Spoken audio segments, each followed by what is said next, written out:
Porphyria's lover. Now, we're going to start as ever with the title of this poem, but in order to really look at the title, we need to know something about context and the meaning of Porphyria.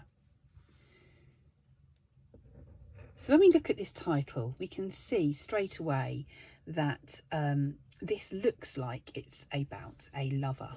And lover is a word that has connotations. It's not quite the same as loved one, is it?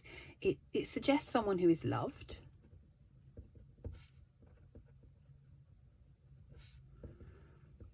But also it's definitely got kind of sexual overtones to it. Maybe an illicit affair rather than a wife.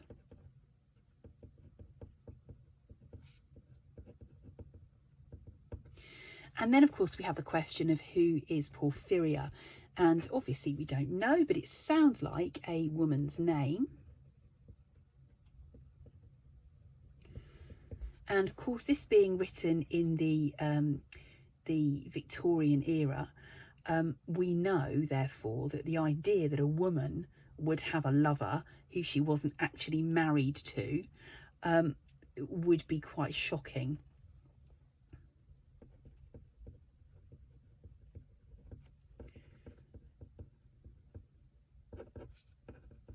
Not Elizabethan, Victorian readership. Now, then we come to the idea of what Porphyria might mean. And Porphyria is, as you'll know from your context work, the name of a disease.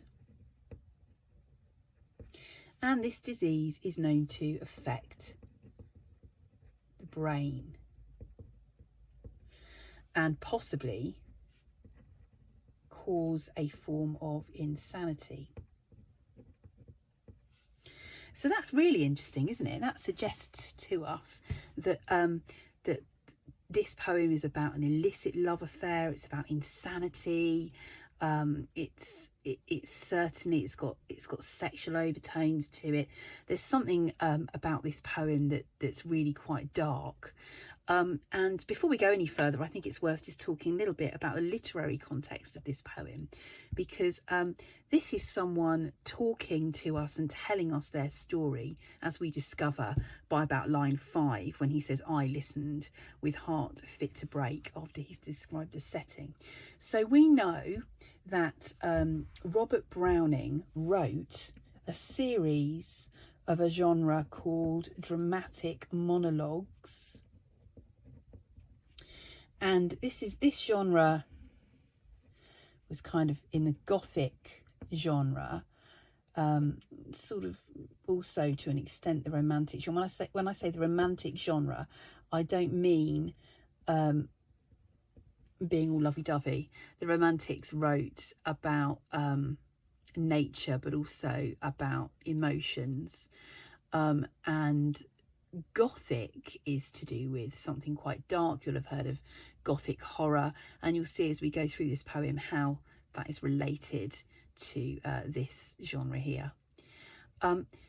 Now, he wrote a series of dramatic monologues, all about quite disturbed characters and the kinds of things that they got up to in their life. And they reveal a lot in those poems about their character, and also they reveal something about the society that Robert Browning is writing about, many aspects of which it is suggested through his poetry that he didn't approve of. So moving on to the form of the poem, the rain set early into night. The rain set early into night. So we've got these rocking iambs, de-dum, de-dum, de-dum, de-dum, and we've got 4 of them. So of course we call that iambic tetrameter. Now, most of the way through the poem, it's a regular iambic pentameter, very rocking, very soothing. The sullen wind was soon awake, it tore the elm tops down for spite. Dee-dum, dee-dum, dee-dum, dee-dum, dee-dum, dee-dum, dee-dum, dee-dum. And that, in some ways, is regular, almost soothing as a rhythm scheme. And to an extent also restrained, because writing in a regular rhythm scheme's not easy. If any of you have tried to do that, it's difficult. You've got to select all the right words with the right syllable patterns and put them together to create the right rhythm. So that might suggest that he's quite restrained, and living within Victoria's society, you might think therefore normal. However, occasionally in this poem there are some interruptions to the rhythm scheme, and that's when we begin to see the cracks show in his perfect kind of restrained Victorian character. And actually, as we in his controlled character, and actually when we read through the poem, we will see that that really you don't have to scratch very hard with this character to see that there's something really very dark hidden underneath the outside. Okay, so let's start looking at the poem. Now we begin with some pathetic fallacy. The rain is setting in early tonight, like it's coming to life, and the sullen wind was soon awake. So let's just have a look at that.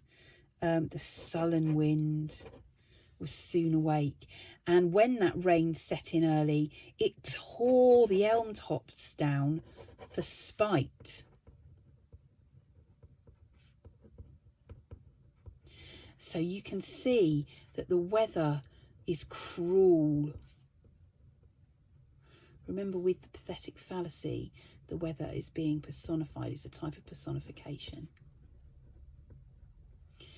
And it's not very pleasant outside. It's cruel, it's destructive.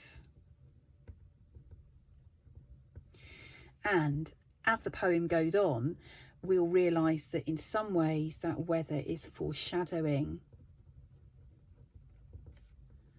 some of the events in the poem. And it did its worst to vex the lake.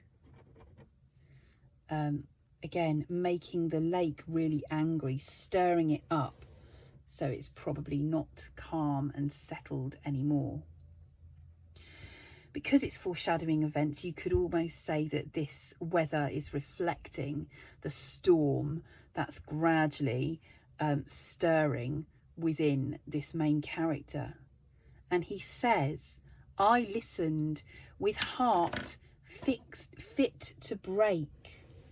So this is the first introduction we have to this character. And our first question, of course, who is this person speaking? That's the first of our mysteries as we read through the poem. Certainly this person appears to be passionate and disturbed, but we don't know why. And we're wondering as we read through the poem if we're going to find out why. Just a note on the pacing, this little colon here separates these first few lines, which are basically the pathetic fallacy, from the rest of it. So a short break, sort of showing the gap really between the weather outside and him inside. So we discover that he is sitting there listening with a heart fit to break when in glided Porphyria straight. She shut the cold out and the storm. So now we have even more mystery, because who is this person who has just glided into the room? Glided. Surely this verb, it's almost like she's floated into the room. So angelic, even supernatural being, because obviously human beings don't glide. So she's glided, floated, into the room. And her name is Porphyria, and the identity of Porphyria is subject to interpretation by many different scholars. So some people say, well, perhaps Porphyria is actually a disease in this poem. She is the disease that's come in to him and got into his brain, and this poem's about his madness. Alternatively, it could just be the name of a woman and he's called her Porphyria because of the layers of meaning associated with that. And for most of the poem, we're going to go on that more literal level that this is a person, and that Porphyria's lover, as we discover as the poem goes on, is him. In glided Porphyria, just want to write down the questions about this. Is this a disease? Is this a person? But anyway, if we go with the literal interpretation that she's a person, she shut the cold out and the storm, and kneeled and made a cheerless grate. Very simple language, but quite those monosyllables and all those harsh sounds. She shut the cold out and the storm.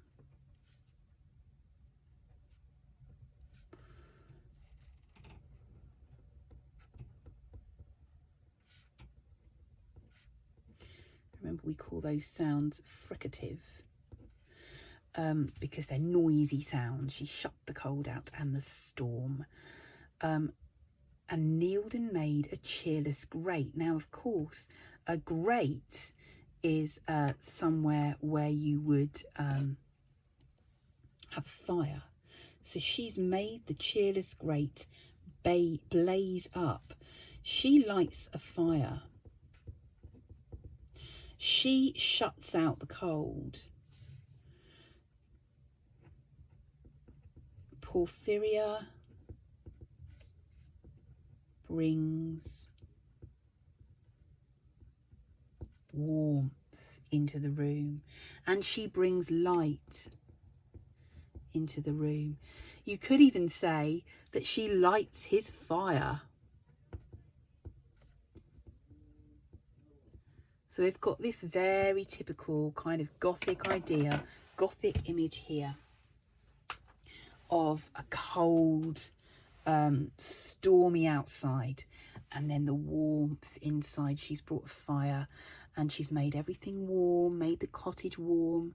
And when it's done, she rises up from her, and from her form withdrew the dripping cloak and shawl. So she brings in warmth. You know, the perfect housewife sets the fire. So we want to look at this from a feminist perspective. She makes everything look nice for him, looks after him, makes his environment nice. And then she rose. Again, we've got another verb. She rose and she glided. These are her movements. Interesting the way that it's described that she lights the fire as well. She doesn't light the fire, she makes the cheerless grate blaze up and the cottage all warm, almost like she's brought the fire in with her, the same idea that she is supernatural, magical, and she brings something in. Perhaps also, though, gliding in and making the fire blaze up and rising might not be angelic, but could be witch-like. Certainly not ordinary. We've got those questions in our mind as we read on. And then from her form, she withdraws her dripping cloak and shawl. Form is a way to describe her body. And she withdrew her dripping cloak and shawl, and laid her soiled gloves by, untied her hat, and let her damp hair fall. At last she sat down by my side and called me. So she is gradually, almost, it's described almost in a tantalising way, she removes her wet clothing. her dripping cloak, so almost, and her shawl, almost like she's with she could be being described as witch-like or as fairy-like, removing these layers of clothes, and laid her soiled gloves by, untied her hat, and let her damp hair fall. So the soiled gloves really do suggest, metaphorically,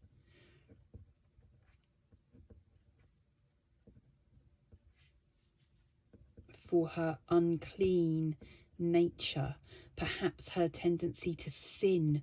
Remember, this poem is called Porphyria's Lover, and we already had an idea of her not being very savoury, according to a Victorian, because of course she's come to see him and now she's taking her clothes off. We still don't know where they are. They appear to be out in the middle of the woods somewhere in this, some kind of gothic environment. And she's taken off her clothes. She unties her hat, lets her damp hair fall. Again, hair is... having loose hair is considered to be a sign of sexuality.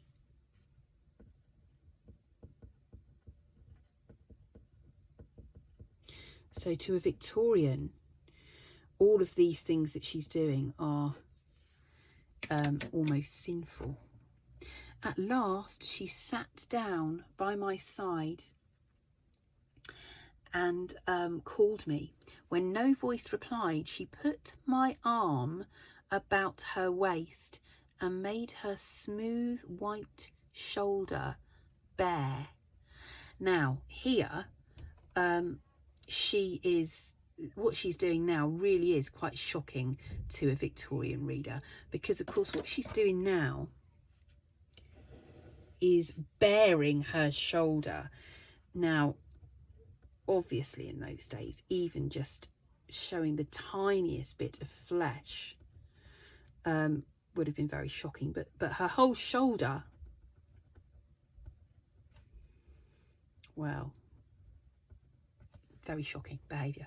Almost like she is inviting him to go to bed with her.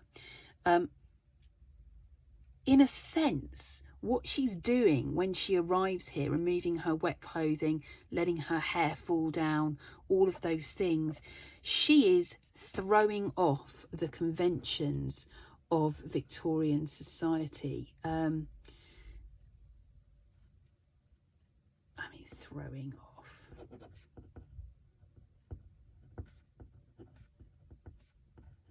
The signifiers.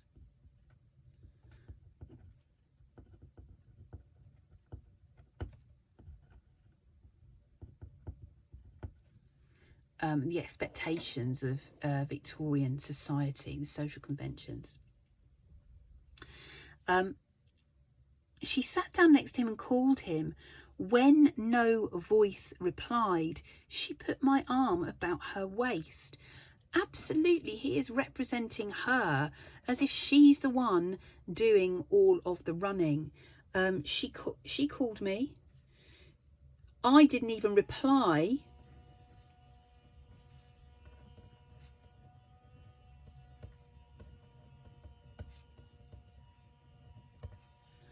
And she put my arm about her waist.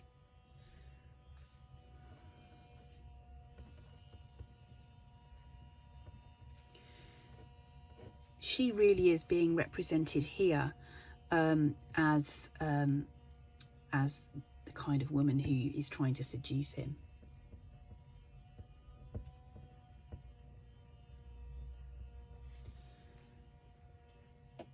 She made her yellow hair displaced. Now again, everything about this poem is symbolic. Displacing the hair very much is linked in with the idea of her sexuality and throwing off signifiers of convention. But the fact that it's yellow could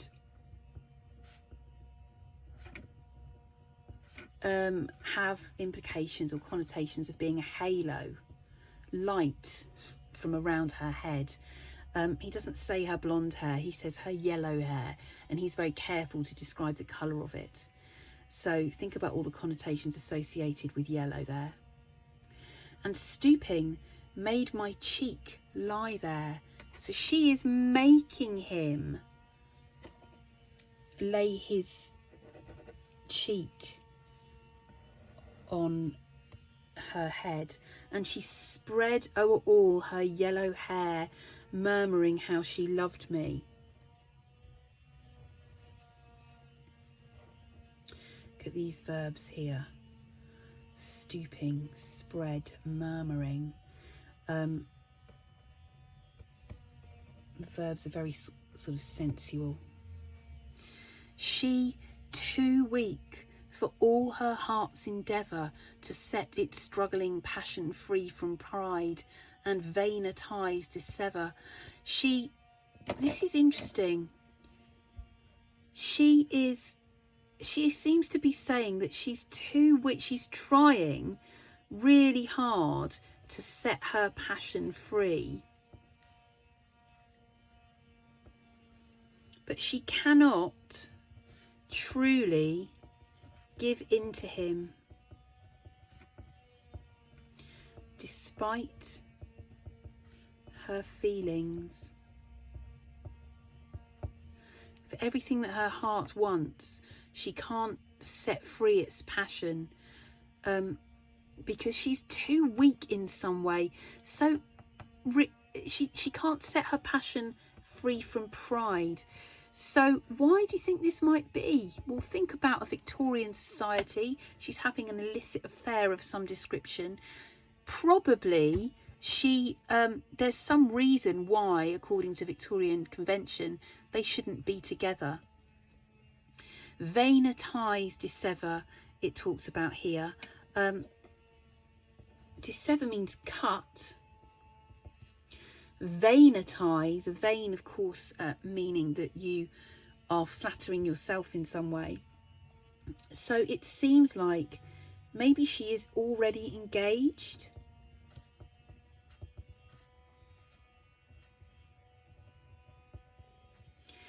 She cannot cut that tie.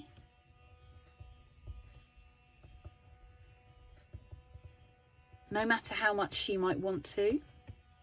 She can't seem to cut the ties that she already has to society and give herself to him forever,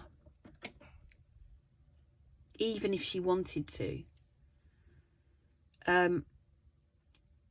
What does forever mean? Well, so she can't marry him, she can't be with him properly forever.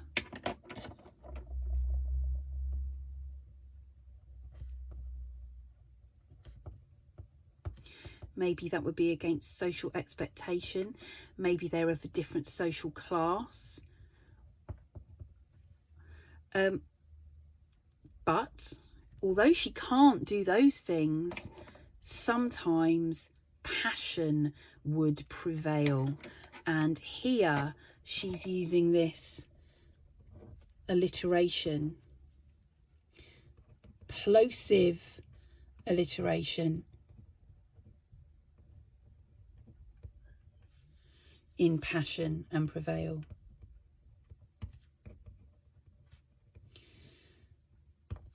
So the plosive alliteration is almost like it's an explosive passion. So her passion escapes. She's overcome with it.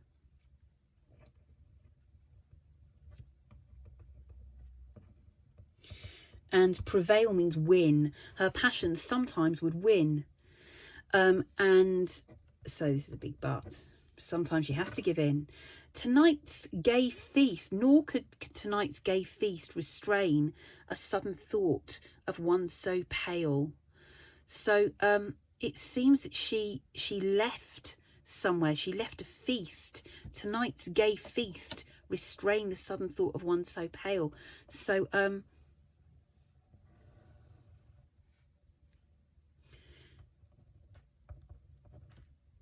she left some kind of a feast, a celebration, where she was supposed to be with him, to visit him, because she suddenly thought of him, a sudden thought of one so pale. for love of her, and all in vain. So she knows that this is him.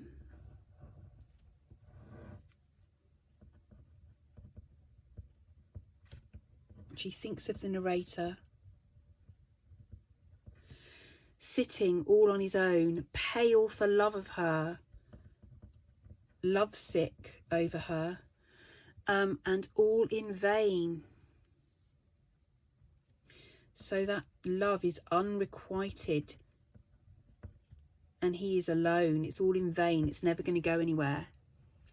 So she was come through wind and rain. So she left and she came to visit him.